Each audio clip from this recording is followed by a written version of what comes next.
for you guys. Look, you see behind that? You see what's there? Oh, wow. Spoons. Right. Hands up how many of you have thrown those spoons. Tommy and Greg, the real ones, say that this is the best theater to show the room in the world. Wow. Okay, well, let's start with some easy questions, some quick fire questions for you. For both of you, same questions. So, where are you from? Palo Alto, California. Yeah. How did you make your money? Always sorry. I sell denim jeans, Levi's jeans, street fashion. Okay, and how old are you? Wow, 19 years old, right? Wasn't that hard, was it? Really? Okay, well, seriously, I mean, that movie looked actually like a lot of fun to make. Was it? It was incredibly fun. I mean, you have to ask him. I don't know. I was... It was great. I mean, this is the first time the two of us have worked together in a substantial way, and my wife was on set, and some of our best friends were there, and so, I don't know, it's as fun as you would expect. Like, as an actor, it's like when you're working with people you know and love, you feel comfortable, and you feel comfortable taking risks that you would not normally take, knowing that no one's going to judge you, and so, I'm glad I finally said yes to one of my brother's movies. Why did it take so long? That's on me too, yeah. Without going too far into it, when I was first starting my career, I just wanted to distance myself from him in the work arena just because I wanted to pave my own path and stand on my own 2 feet, and then after a while I was like, fuck it. He's my brother, I love him, we have very similar sensibilities and are attracted to projects that are slightly outside the box, and this definitely fell into that category.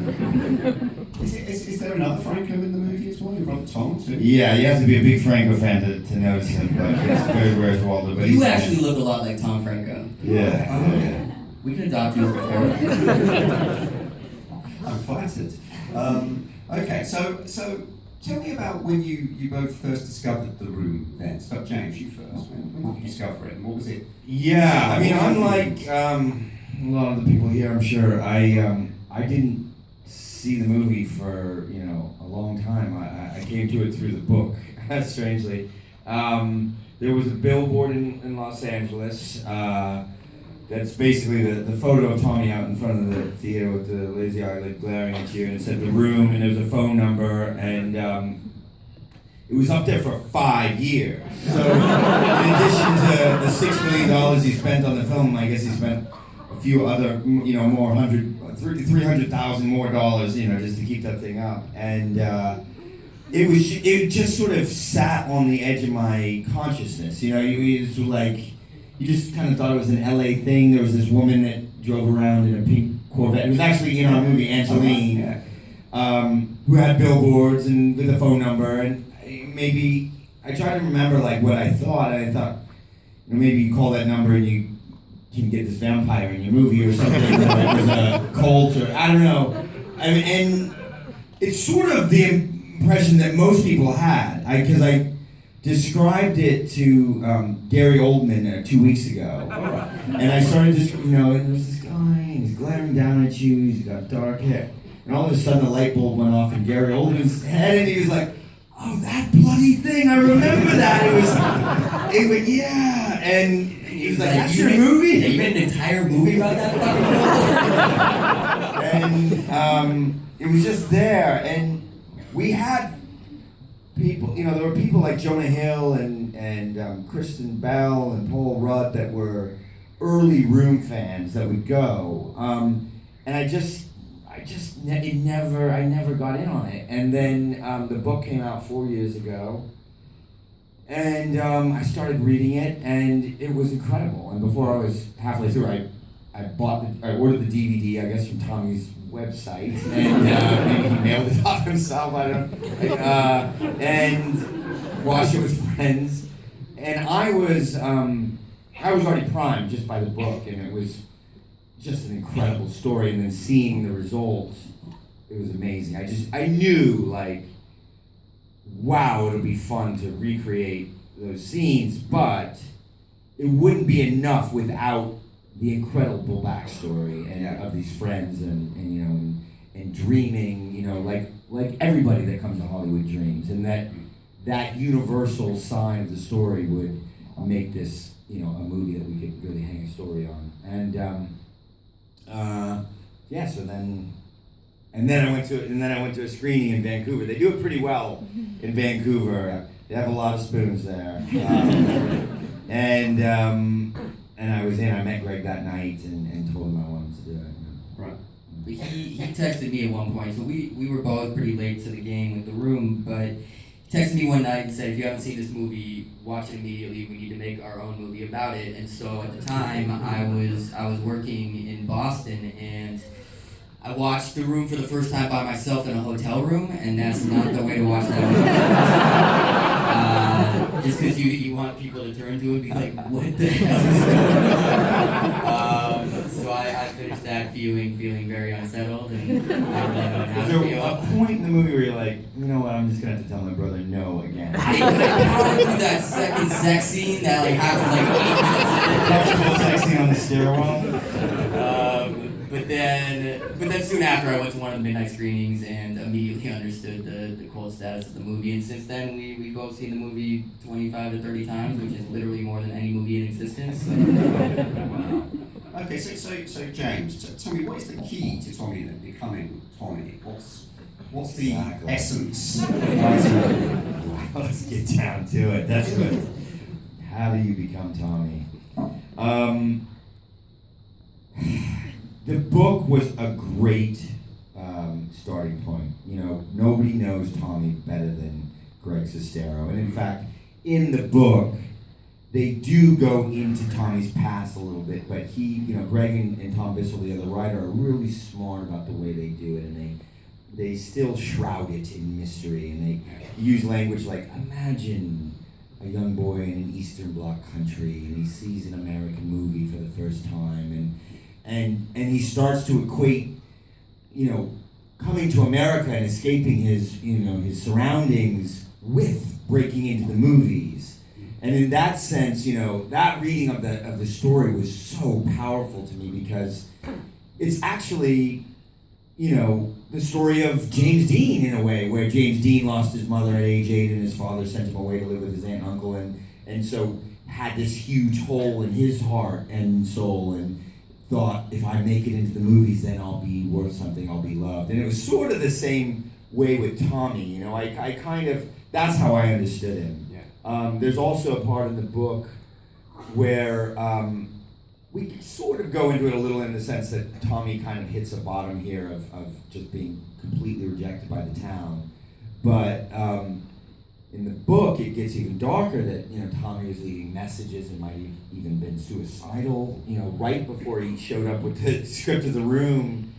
And when you think about it that way, it's so moving to me, because he is channeling this incredibly dark, you know, place and these feelings and putting it into his film, because obviously, you know, he commits suicide at the end of the film. And so what that showed me was, not only did he take The Room very seriously when he made it, it maybe saved his life, you know? It was like, I'm gonna go all in, I'm putting $6 million down, I'm making this thing.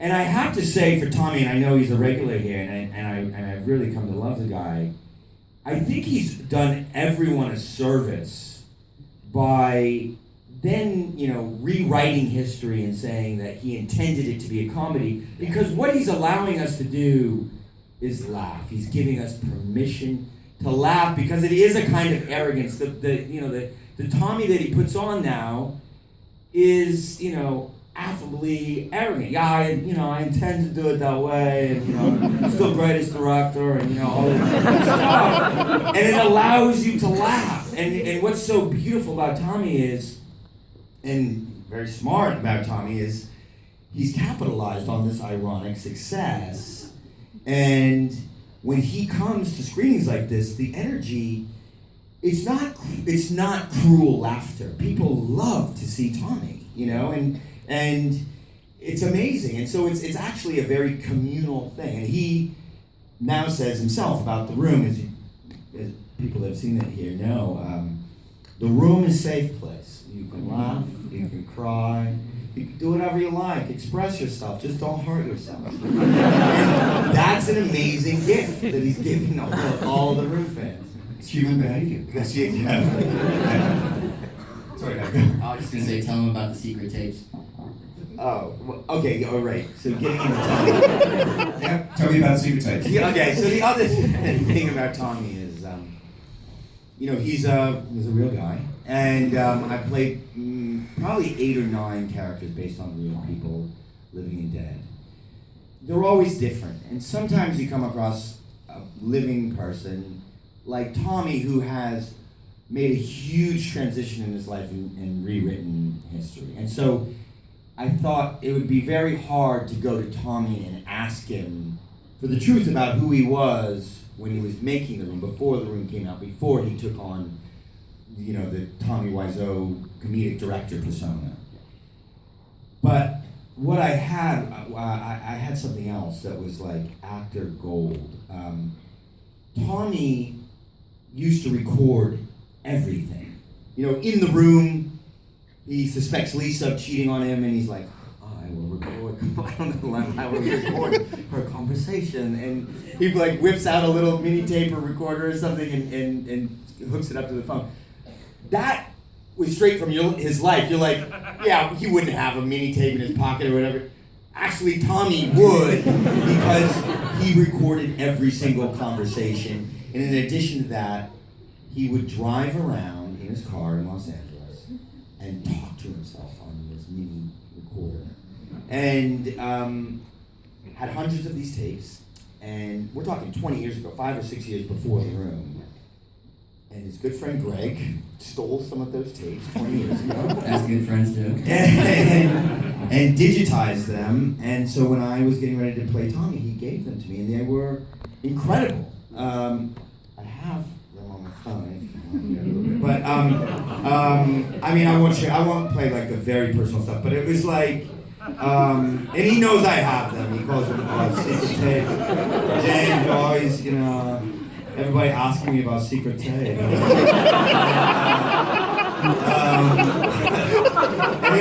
it really, you know, he's talking about acting teachers and like, you know, he treated me different than all other actors in class. You know, I think he sensed my power. He intimidated. And yeah, let's see this place. I asked him if he can give me a tip because he has a class 3:30. This is it. 20 years ago. It was okay, but again, I had an argument with him as usual His acting teacher. about the language. This time was, he said, why'd you do the same thing in French? It's so stupid. I know what his problem is. I know what his problem. Because he knows I'm very powerful.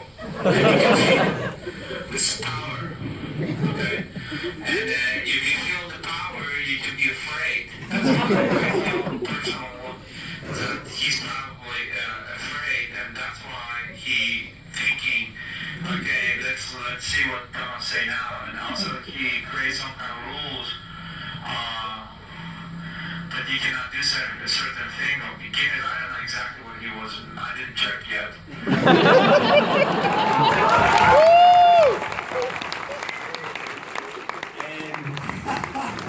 I mean, just that little snippet. How beautiful is that? Tommy, once again, being misunderstood. It's not even Gene Shelton, it's some other acting teacher in LA. He feels he's being misunderstood. And to pump himself up, he's basically talking himself again into how great he is. And it's the same attitude behind, well, they don't believe in me, then I go make my own movie. Yeah. Okay. So, Dave. Great Dave, okay. I mean, he is an interesting character too. I mean, so it's a similar question. I mean, you met him, and I'm assuming you talked with him. I mean, you know, how did you find a way into Greg? Yeah, Greg on the surface is the normal one, but Greg's weird. We always say, like, okay, Tommy's obviously strange, but maybe Greg's just as weird.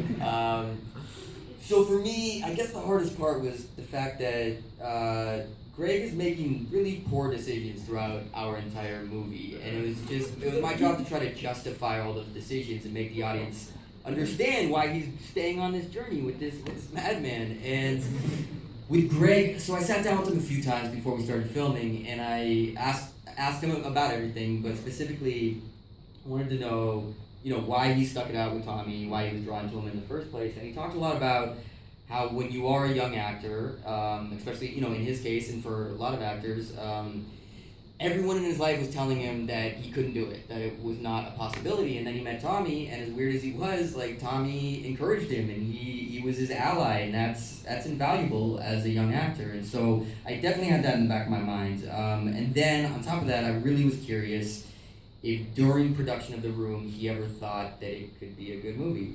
And he claims that he did not, but I don't fully believe him, just because, again, as a young actor, it's like there's nothing more exciting than just getting on set. And once you're there, you almost just put your head down and you just give it everything you have, and you have to have this like blind ambition and think that everything's going well, even if everyone from the outside can recognize that what you're doing is objectively bad.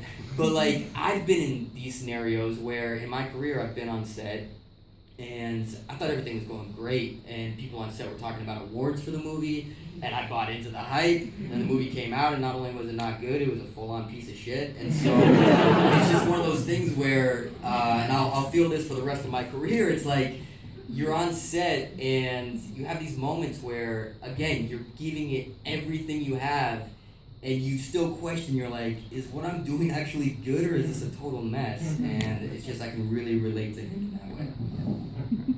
Now, obviously, James, you had a lot of prosthetics as Tommy, but I understand you found the beard quite difficult as Greg. Is this right? So, I spent 2.5-3 months trying to grow my own beard. Trying. Unfortunately, I grow a strong goatee, but the sides just don't fill in.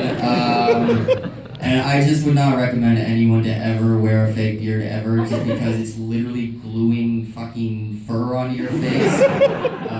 So just, it gives me PTSD even talking about it.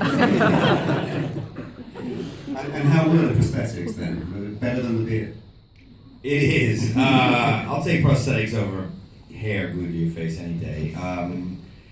I had cheeks, a bridge on the nose, a chin, the lazy eyelid, a wig, and then contacts. And it was about 2.5 hours every morning.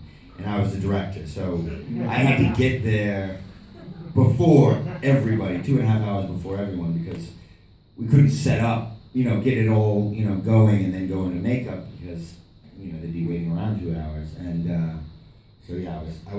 I worked about 17, 18 hours every day, getting there. But it was good. I listened to the Tommy tapes and every morning and just sort of got into the character. And how tough is it to recreate bad filmmaking then? Is it? It looks like it might be quite difficult. It is difficult. There's sort of 3 levels or 3 different kinds of approaches that we took while making this movie. There's just the scenes that are not on set, not recreations, and those, we're kind of, frankly, just inspired by the cinematography of the Aronofsky film The Wrestler and Straight Outta Compton, and a lot of handheld and long takes and shots and stuff like that. Then there were the scenes where you're sort of on set and it's kind of the behind the scenes, and my Tommy says action, and then they go into the scene, and then there's a cut, and then they come out of the scene, and those again were shot like Brandon Trust, the cinematographer, would shoot it like our movie, let's say. Yeah. But the actors are trying more or less to mimic, the scenes from The Room, right? And then there are the scenes where it was just straight up, shot for shot remakes that we needed. Originally, we were only doing them for the premiere scene within our movie that, we needed stuff to go up on the screen. At the end, we realized after doing it, we were very proud of our recreation. We need to do the side by side, which is a whole other story with Tommy that I'll tell you in a second. But when we were doing that, then we were, everybody, all the head of departments were working really hard, just as hard as they did, with their good lighting and their good set, designing and everything. They were working just as hard to mimic the bad lighting and the bad set design and the actors. We would watch the scenes a shot at a time and just, it was more like a song, a song and a dance, and just getting every head cock and just everything as exact as we could. And in fact, Seth and I inadvertently had practiced this kind of thing because we, a year or two before, maybe 3 years before, had recreated Kanye West's Bound 2 video, shot for shot, and all the lighting. And I just remember, Brandon Trost, the cinematographer, he's incredible cinematographer, but spending just as much time or more time, trying to match the really bad lighting, looking at it like a science experiment, wow, how did he get that awful shadow? A light down there, what was he doing? And so that was tricky, but very, very fun. And we were almost, it was we would do those at the end of the day. We knew we needed, key scenes I did not hit her, I was not supposed to buzz her, I did not hit her arm. We knew we needed that, we knew we needed, I did not hit her. You're tearing me apart, Lisa, things like that. But it became so fun, it was sort of the bonus. And it was okay, if we get if we eat our vegetables, then we get to, recreate more room scenes. So we kind of have, we might have as much as, 20 to 25 minutes of recreating the songs. But not more than, definitely more than what's in here. Okay. And you mentioned something about Tommy that you said you were going to come. Well, Tommy's big contract point was that he have a scene in the movie. So Tommy, he didn't read his contract very well, or as he said later, he signed 2 contracts. But the real contract said that all we had to do was shoot the scene, we didn't have to put it in the movie. Later he's no, I signed 2 contracts. As, most movies do, we just have 1 contract and we change everything into another contract, for no reason. But anyway, he didn't read it very well, so we kept insisting, we were suggesting to him, come on, dude, you should do a scene with Greg. We had this whole storyline where Greg did this other movie, Retro Puppet Master, in Romania. And we had shot a couple scenes, in Romania, and we were gently suggesting, hey, maybe you'd fit in. Maybe there's a lot of people from New Orleans and, Romania. And I actually, I did want him in the movie. I thought it would be a cool little kind of Hitchcockian thing to have him there in the background, but he kept, insisting that it's a scene opposite me. And we're like, Tommy, it's not, it makes sense, it's not that kind of movie, and no, it has to be with James, And I knew that he couldn't play anything other than himself. I really knew because I had the audio tapes of him with his voice coach trying to lose the accent. Don't roll your R, Tommy. Okay, don't roll R. And I knew better than anyone that he can't play, anything other than himself. And finally we just had to, submit, and we're just look, don't tell him the scene might not end up in the movie. I mean, I watched that scene, you know, at the end of the credits, and I'm actually trying. You know, I'm not like totally taking the piss. I'm trying to make sense of whatever he's throwing at me. To my credit. But anyway, so we wrote this scene. I'm at a party. My Tommy's at a party. He realized it didn't really make the final edit, but he realized that Greg has all these friends, and my Tommy doesn't. So he's in the corner right by the food pounding, and Tommy's character's supposed to come over, Han. He's like, I want my character named Han Ray. Maybe they don't know it's you. You're named Han Ray. And then he texted me 3 days before he was going to come in, and he was obviously in like a lens crafter's glasses shop. There were glasses all behind him, and he had some on. He's like, what you think about glasses for a character, Han Ray? I'm like, great for Han Ray. And he had drawn on a mustache with big pen, right? Goatee. And he wrote, if you like mustache, I draw it on better on the show. And I'm just like, oh my God. Because I had not really talked to him that much at that point. I was like, oh my God, what is going to happen when he comes to set? And we got him a fake, we're like, Tommy, we'll get you a fake mustache. It's like, hey, and he turned out to be incredibly sweet. He won us all over. That night was so surreal. I interviewed him as Tommy. He didn't bat an eye. It was just as if, like, of course, you know, I get interviewed by myself all the time. And of course, to make a movie of my life, like, if anything, we were like 5 years too late from, you know, according to his plan. And so we do that whole scene. It was insane. It doesn't really play Reed in the scene, but when he was saying, you know, so what do you say we go? And this is all improv, you know.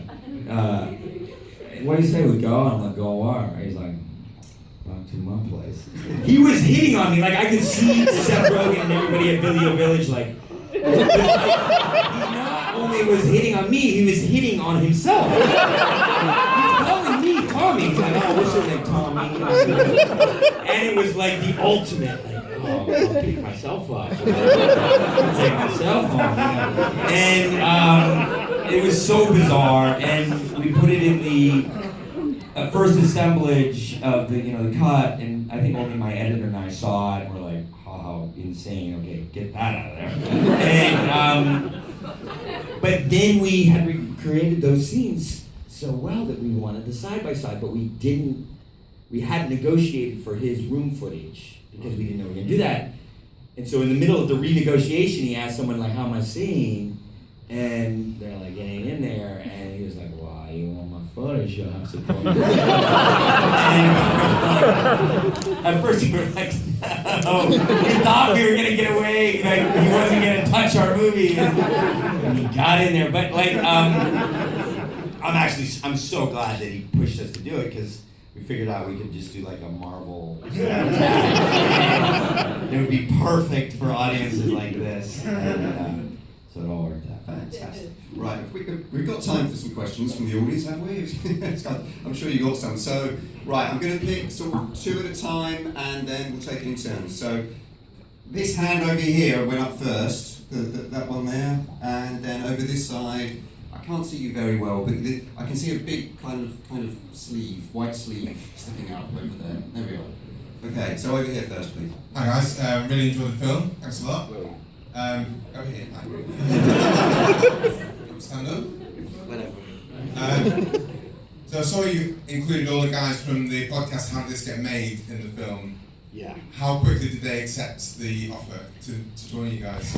It's actually funny. They're so good. Paul Scheer, Jason Mantzoukas, and June Raphael, who's married to Paul, are incredible comedians. I love that podcast, but I only got into it long after we made this movie. I just knew Paul because he was and Jason because they were friends of Seth Rogen's, and Paul was actually really helpful in the early drafts of the script, we would do readings and get feedback. And I learned later that Paul and Jason were like masters of the room, and I'd really already like dissected it. And so I was just like, oh, I love this guy. He's got great notes, and he'd be great to have in the movie. And I knew Jason's work from some of Seth's movies and other comedies, and I just wanted him in the movie. Not knowing that they had this incredible podcast that broke down things like The Room. The other great one that I loved on there was Miami Connection, which is, hold on, maybe that'll be our next. Okay. Hi. You mentioned some of the darker parts of the book before. Why is it that you guys didn't decide to put it in a movie? I mean, this was really a movie about the relationship and the friendship. That's what we were kind of hanging it on. We did get pretty dark, with Tommy. It's pretty sad. If you have Judd Apatow tell you that you're not going to make it in a million years, I mean, that's kind of like the kiss of death. And tonally, it was always a fine line to walk with this movie. It is funny, and we wanted it to be funny, but we didn't approach it like an out-and-out comedy. And so I think stopping short of Tommy saying he was going to commit suicide was maybe a way of keeping that tonal balance and still making you really feel for this guy and understand, that it was somebody whose dreams were being crushed rather than somebody, and who knows, when Tommy was, if he was in fact suicidal, it could have been for other reasons and not just, the rejection from Hollywood. And so we just kind of centered it more on the artistic rejection. And as far as his past, we realized we wanted to maintain the mystery of Tommy. That's one of the beauties of Tommy. And that we could touch on it, the three mysteries that you asked at the beginning, but that we ultimately didn't want, the point of the movie was not to unravel those mysteries, but actually to reaffirm them, because they're